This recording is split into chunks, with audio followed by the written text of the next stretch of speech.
kuelekeza fimbo. Makofi kwa mheshimiwa Nabo Mandabigwa. Leo ni siku ambayo tumeleta yule ambaye atanena maneno yetu yote ya Vihiga, naye ni George Natembeya.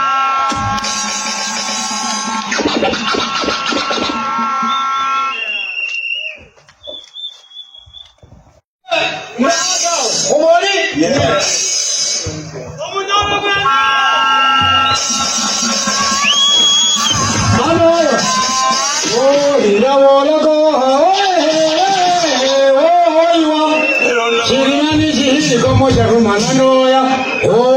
on,